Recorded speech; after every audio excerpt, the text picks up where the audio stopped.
ICT dijo algunos de los momentos más poderosos de sanación no ocurren en huérfanos ni en medicamentos, sino cuando la puerta de una habitación de hospital se abre y entra alguien que un niño solo había visto en la pantalla. No es ciencia ficción, es real.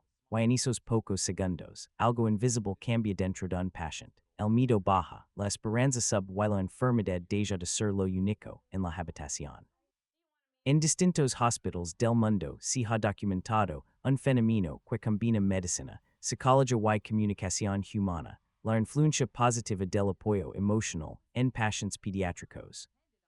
Según revisions publicadas en el ámbito de la psicología clínica y la medicina psicosocial, interventions de apoyo emocional como visitas, música en vivo o actividades lúdicas, pueden contribuir a reducir niveles de ansiedad y percepción del dolor en niños hospitalizados.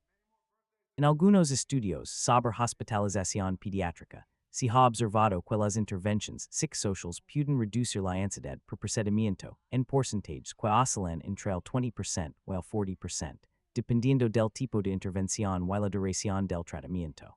Aunque estos resultados no sustituyen ningún tratamiento médico, se refusan la importancia del bienestar emocional como parte del cuidado integral. En este contexto, las visitas de figuras públicas adquieren un significado especial dentro de programas de humanización hospitalaria que existen en países como Estados Unidos, Reino Unido, Canadá y Australia.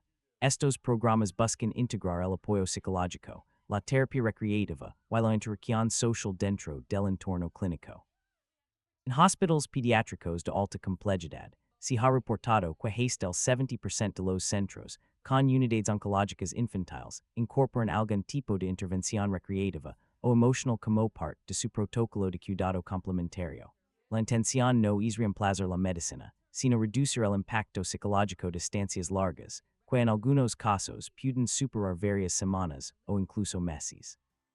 Uno de los ejemplos más conocidos es el de Tom Holland, quien visitó hospitals infantiles interpretando a Spider-Man. Este tipo de interacción forma parte de lo que en psicología se denomina terapia de fantasía guiada, donde la figura imaginaria o simbólica ayuda a crear un entorno emocionalmente seguro. Estudios sobre terapia de juego indican que el uso de personajes familiares puede mejorar la cooperación del paciente pediátrico durante procedimientos médicos hasta en un 30%, especialmente en edades entre 5 y 12 años. Durante estas visitas, la recreación del personaje no solo genera entretenimiento, sino también una sensación de continuidad entre el mundo imaginario y el entorno hospitalario, lo que ayuda a reducir el miedo asociado a la enfermedad. De manera similar, las visitas sorpresa de artistas como Drake pueden producir lo que la literatura psicológica denomina respuesta emocional de alta intensidad positiva. Estas experiencias, aunque breves, pueden generar liberación de dopamina y reducción temporal de cortisol, la hormona asociada al estrés. En estudios sobre estímulos emocionales positivos en entornos clínicos, se ha observado que incluso interacciones de menos de 10 minutos pueden mejorar el estado de ánimo autoinformado en pacientes pediátricos durante varias horas posteriores. Esto explica por qué muchas de estas visitas se mantienen privadas o no anunciadas, para preservar la autenticidad emocional del momento. El actor Ryan Reynolds también ha participado en iniciativas de apoyo hospitalario que combinan humor y empatía. El uso del humor en entornos médicos pediátricos ha sido ampliamente estudiado y se asocia con mejoras en la percepción del dolor y la cooperación durante procedimientos invasivos. En algunos programas de clown therapy o terapia de humor hospitalario, se ha registrado una reducción de la ansiedad infantil de hasta un 25% durante intervenciones médicas menores.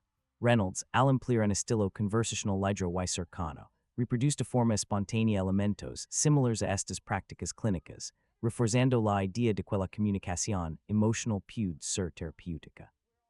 La música también juega un papel fundamental en este tipo de entornos. Interventions musicales en vivo han sido objeto de numerosos estudios en musicoterapia clínica. Según investigaciones publicadas en el campo de la musicoterapia pediátrica, la música en vivo puede reducir la percepción del dolor entre un 15% y un 30% en pacientes hospitalizados, dependiendo del género musical, la familiaridad del paciente, while contexto emotional. Grupos como los Backstreet Boys, al realizar presentaciones privadas en hospitals, generan lo que se conoce como entornos de resonancia emocional colectiva, don varios pacientes y familiares comparten simultáneamente una experiencia emocional positiva, lo que fortalece el sentido de comunidad dentro del hospital. El actor Johnny Depp, allies, interpretar a Jack Sparrow en visitas hospitalarias, leva este concepto un paso más allá mediante la inmersión total en personaje. Este tipo de intervención se relaciona con la terapia narrativa, y la terapia de juego simbólico, utilizadas en psicología infantil para ayudar a los pacientes a reinterpretar su experiencia de enfermedad desde una perspectiva menos amenazante. Estudios sobre narrativas terapéuticas indican que la creación de historias alternativas puede mejorar la resiliencia emocional en niños hospitalizados y reducir la sensación de aislamiento social, especialmente en estancias prolongadas. En conjunto, estas experiencias forman parte de un enfoque más amplio conocido como humanización de la atención sanitaria, un modelo adaptado progresivamente en sistemas de salud modernos. Este modelo reconoce que el bienestar emocional no es un elemento secundario, sino un componente que influye directamente en la experiencia del paciente y, en algunos casos, en su adherencia al tratamiento. Aunque las cifras exactas varían según el estudio y el entorno hospitalario, existe consenso en la literatura médica de que las intervenciones emocionales complementarias mejoran significativamente la calidad de vida durante la hospitalización pediátrica. En última instancia, lo que estas historias revelan es que la medicina moderna no se limita únicamente a tratar enfermedades, sino también a cuidar emociones. Y en ese espacio donde ciencia y humanidad se encuentran, unos minutos de presencia, una conversación sincera o una aparición inesperada pueden convertirse en un impacto psicológico duradero que acompaña al paciente mucho más allá del hospital. Taylor Swift, por su parte, ha protagonizado encuentros personalizados con fans hospitalizados que van más allá de simples apariciones públicas, incluyendo cartas escritas a mano, regalos personalizados y visitas privadas cuidadosamente coordinadas. En el contexto de la oncología pediátrica, este tipo de atención individualizada se relaciona con lo que la literatura en psicología describe como refuso emocional significativo, un factor que puede influir positivamente en la adherencia al tratamiento y en la percepción del bienestar. Diversos estudios en entornos hospitalarios pediátricos han mostrado que el apoyo emocional personalizado puede mejorar la motivación del paciente y reducir síntomas de ansiedad entre un 15% y 35%, especialmente en tratamientos prolongados. En algunos hospitales con programas de apoyo psicosocial estructurado, estas interacciones son registradas dentro del seguimiento emocional del paciente, y que forman parte del entorno terapéutico complementario que acompaña la atención médica.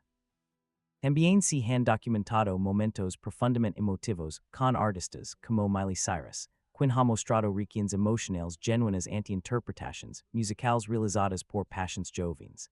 Este tipo de intercambio bidireccional, donde el paciente no es solo receptor, sino también participante activo, se alinea con principios de la musicoterapia moderna, especialmente en enfoques conocidos como expresión creativa recíproca.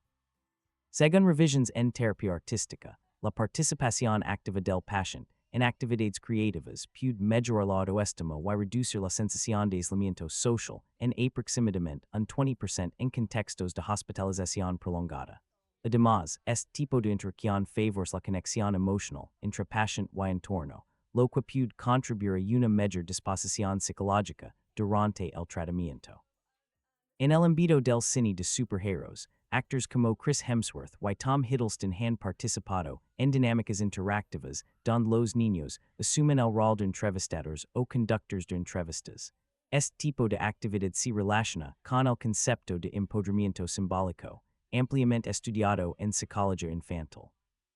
El empoderamiento simbólico permite que los pacientes recuperen una sensación de control dentro de un entorno donde normalmente tienen muy poca autonomía.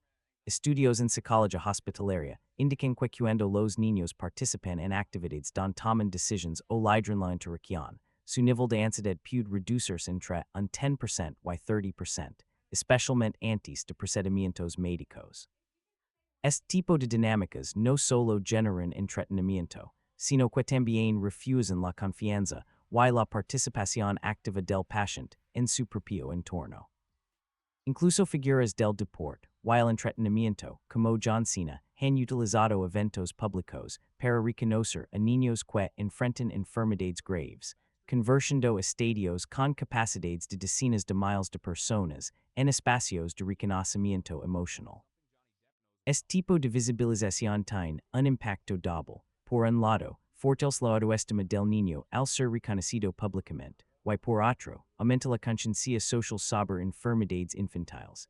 En el ámbito de la comunicación social en salud, se ha observado que las campañas de visibilidad emocional pueden incrementar el apoyo comunitario, o la participación en donaciones o iniciativas solidarias en porcentajes que varían entre el 20% y el 50%. Dependiendo del alcance mediático del evento. Además, este tipo de reconocimiento público contribuye a humanizar figuras deportivas que normalmente se perciben únicamente desde su rendimiento profesional. En paralelo, artistas como Pharrell Williams han demostrado cómo la música en vivo puede convertirse en una herramienta de conexión emocional espontánea. Las interpretaciones improvisadas con fans jóvenes generan lo que algunos investigadores en psicología de la música describen como sincronización emocional, un fenómeno en el que el ritmo, la energía y la emoción compartida entre intérprete y audiencia se alinean de forma natural. Estudios en neurociencia musical han mostrado que la música en vivo puede activar regiones cerebrales asociadas con la recompensa y la empatia, aumentando la liberación de dopamina en hasta un 9% a 10% en condiciones de alta conexión emocional. En entornos hospitalarios o eventos íntimos, esta sincronización puede intensificar la sensación de pertenencia y bienestar emocional del paciente. Finalmente, todos estos casos apuntan hacia una conclusión respaldada por la psicología contemporánea y la medicina psicosocial. El bienestar emocional tiene un impacto directo y medible en la experiencia hospitalaria. Aunque estas visitas no constituyen tratamientos médicos ni sustituyen la atención clínica, se forman parte de un ecosistema de cuidado integral en el que la empatia, la conexión humana y el apoyo emocional desempeñan un papel fundamental. En modelos modernos de atención pediátrica, el enfoque biopsicosocial reconoce que hasta un 30% del bienestar percibido durante la hospitalización puede estar influido por factores emocionales y sociales, no solo físicos. En conjunto, estas historias reflejan que detrás de la fama, los escenarios y las cámaras existe una dimensión profundamente humana, una dimensión en la que la presencia, la atención y los gestos de empatia pueden generar impactos emocionales duraderos. En muchos casos, unos minutos de conexión auténtica, una canción, una conversación, una visita inesperada o una sonrisa compartida, pueden convertirse en recuerdos significativos que acompañan a los pacientes mucho más allá de su estancia en el hospital, reforzando la idea de que la sanación no es únicamente física, sino también emocional. Si estas historias te han recordado que la humanidad todavía es la medicina más poderosa, déjame un comentario contando cuál de estos momentos te impactó más. Y si quieres más historias reales que te hagan sentir, reflexionar y ver el mundo desde otra perspectiva, suscribe y activa la campana, porque hay muchas historias que el mundo necesita escuchar.